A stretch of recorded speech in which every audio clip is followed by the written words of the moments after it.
त्यांना जाब विचारलं. आमचं 15 मिनिटं तात्विक वाद झाले. त्यानंतर महारावांनी माफी मागितलेली आहे. आणि त्यांना हे कळून चुकलेलं आहे की नुसतं राजेश शिरवडकरला ते वाईट वाटलेलं नाही, तर महाराष्ट्रातल्या करोडो करोडो स्वामी भक्तांना त्याबद्दल दुःख झालेलं आहे, संताप होता.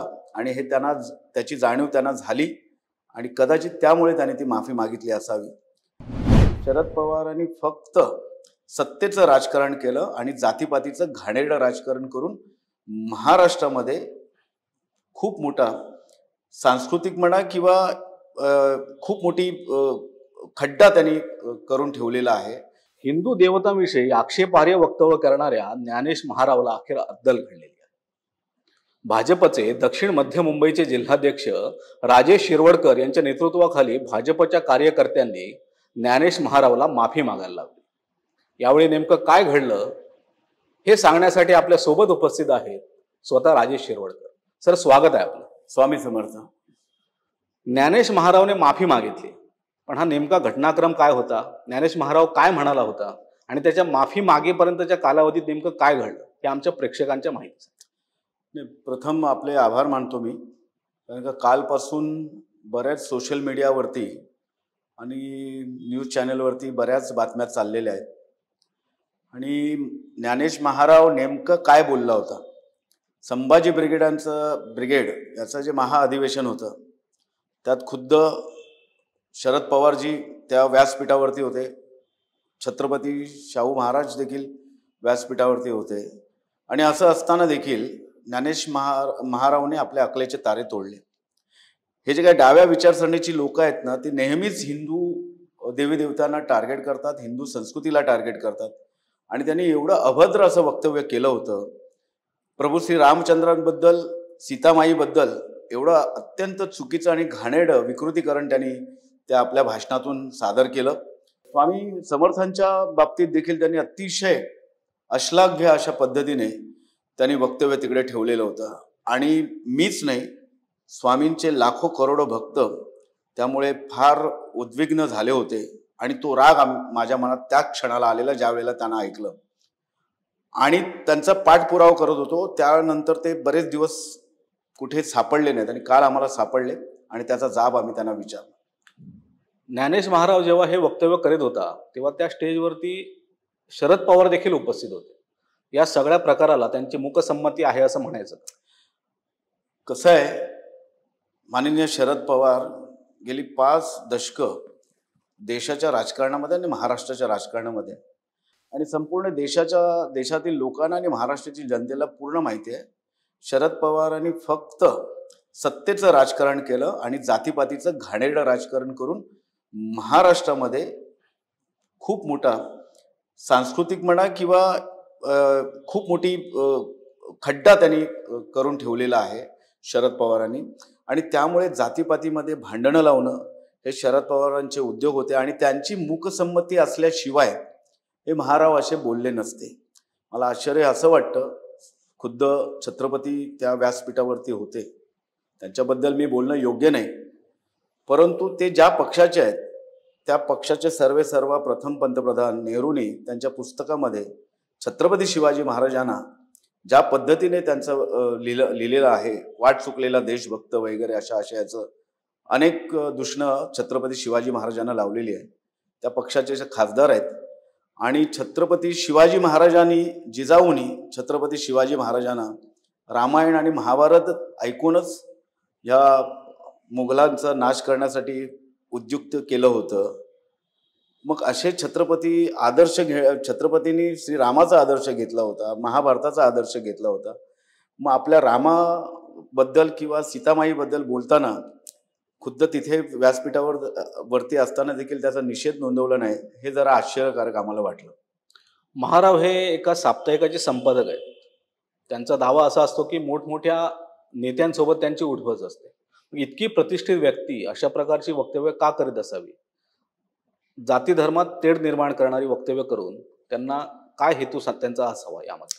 कसं आहे ना, ह्या अशा लोकांचा एक पोशिंदा असावा लागतो आणि ते त्यावेळेला खुद्द तिकडे मूर्तिमंत होते, त्यांचा पोशिंदा. ह्यांच्या तुकड्यावरती ही जगणारी जमात आहे असं मला वाटतं. हा माझा विचार आहे.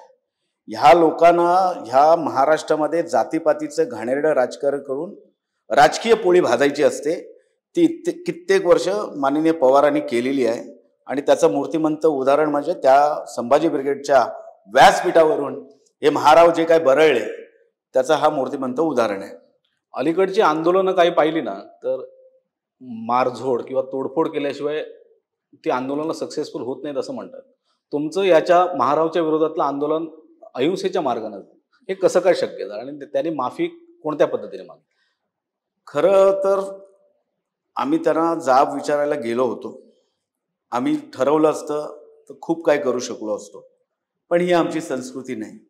आता तुम्ही पाहिलं असाल जे मराठा आंदोलन चालले आहे त्यांचे जरांगे पाटील यांच्या विरोधात एका डॉक्टरांनी काही पोस्ट केलं, त्यांना शाई फासण्यात आली. आम्हाला ते करायचं नव्हतं.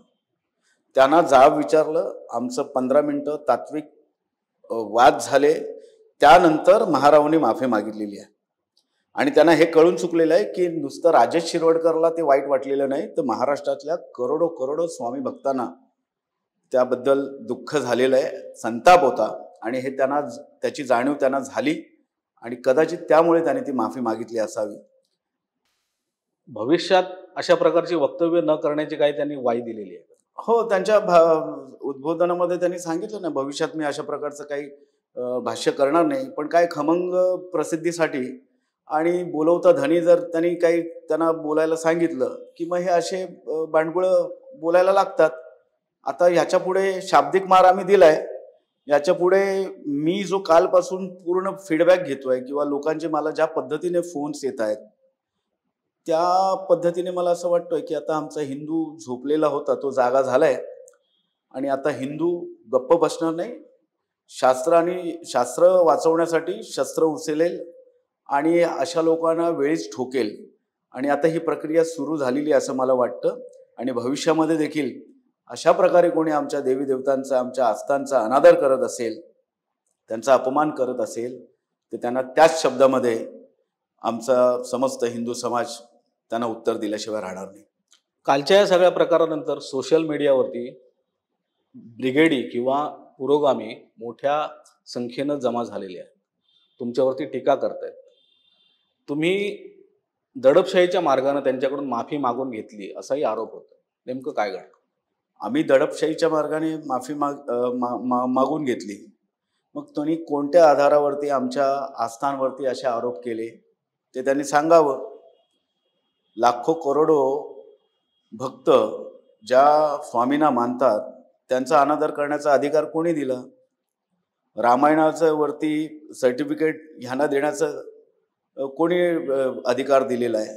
आणि त्यामुळे हे जर एका बाजूनी काही बोलणार असतील आणि एक पर्टिक्युलर ठरवून सगळं राजकारणाच्या मुशीतून हे काही गोष्टी करणार असतील आणि महाराष्ट्र अस्थिर करण्याचा प्रयत्न करणार असतील आणि राजकीय पोळी भाजण्याचं काम करत असतील तर त्यांना जशाच तसं आम्ही उत्तर दिल्याशिवाय राहणार नाही.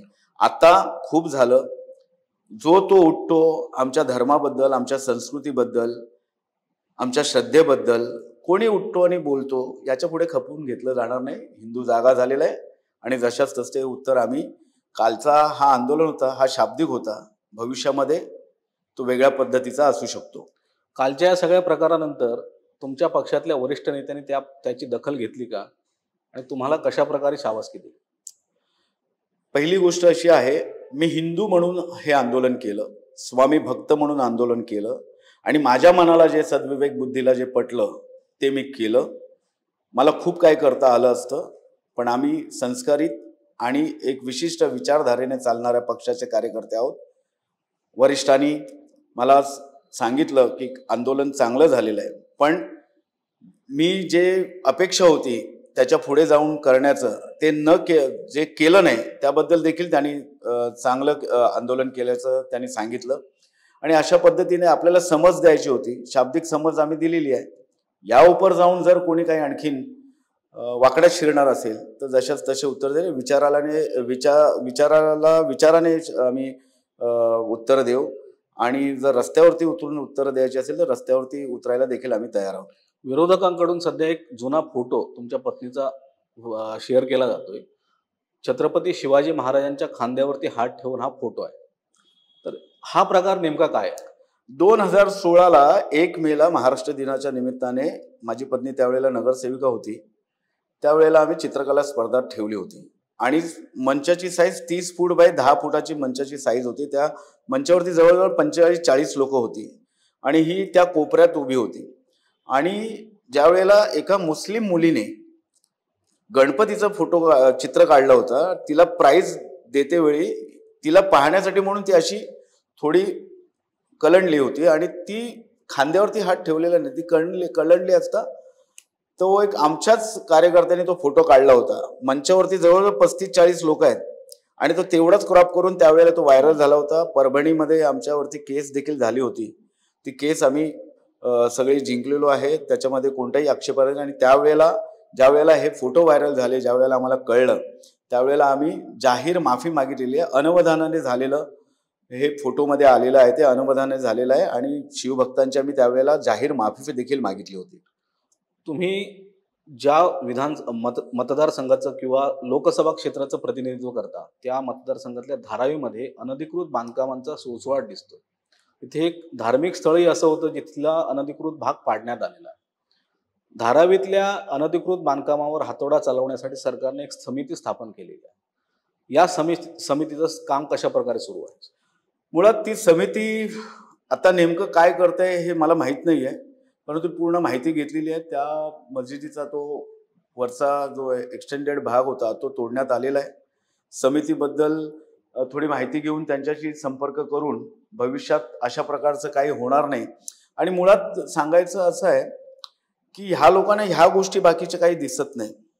अराजकता दिसत नाहीये, झुंडशाही दिसत नाहीये आणि हे जे एन्क्रोचमेंट चाललेलं आहे ते दिसत नाही. परंतु हिंदू धर्माबद्दल काय बोलायचं झालं की यांची जीभ चांगलीच वळवळायला लागते. आत्ता जो धारावीचा जो विषय झालेला त्यावेळेला देखील कोणी काय म्हणाले नाही. ही नुसते धारावीची गोष्ट नाही, हे संपूर्ण देशामध्ये अशा प्रकारच्या अनधिकृत वास्तू उभ्या राहत आहेत. त्याला प्रत्येक वेळेला प्रत्येक ठिकाणी हा हिंदू जागा झालेला प्रतिकार करतोच आहे.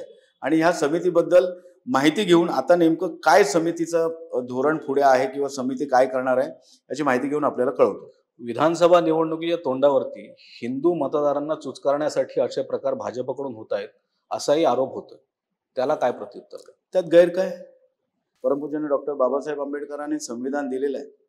सर्व सामाजिक हे लक्षात घेता आपण सगळ्यांना घेऊन जायला पाहिजे.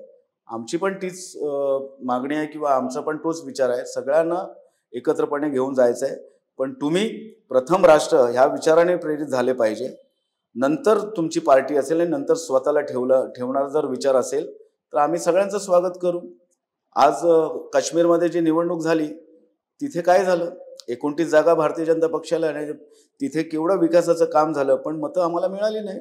हे तुष्टीकरणचं जे काही राजकारण गेल्या 70 वर्षामध्ये काँग्रेस आणि इतर पक्षांनी केलेलं आहे त्याचा कुठेतरी जागर झाला पाहिजे आणि त्याच्याबद्दल जागरूकता आली पाहिजे. मी अल्पसंख्याकांना देखील विनंती करतोय आपल्या ह्या चॅनलच्या माध्यमातून की त्यांनी आता जरा आपले डोळे उघडे ठेवून बघायला पाहिजे. आपला वापर कशा पद्धतीने केला जातोय आणि कोण करतंय आणि निवडणूक झाल्यानंतर तुमच्याकडे कसं दुर्लक्ष केलं जात आहे आणि भारतीय जनता पक्षाला तुम्ही मतदान न करता देखील भारतीय जनता पक्ष कसं तुमच्या दारापर्यंत विकासाची कामं आणताय हे जरा प्रत्येकाने जरा आपलं आत्मपरीक्षण करून करायला पाहिजे. जे अल्पसंख्याक आमचे बंधू आहेत त्यांनी हे करायलाच पाहिजे. धन्यवाद सर महाएमटीव्हीशी संवाद साधल्याबद्दल. तर हे होते भाजपचे दक्षिण मध्य मुंबईचे जिल्हाध्यक्ष राजेश शिरवडकर.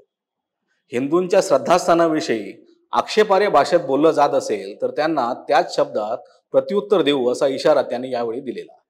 कॅमेरामन साक्षात सावंत आणि आलेख चाळकेसह मी सुहास शेलार, महाएमटीव्ही मुंबई.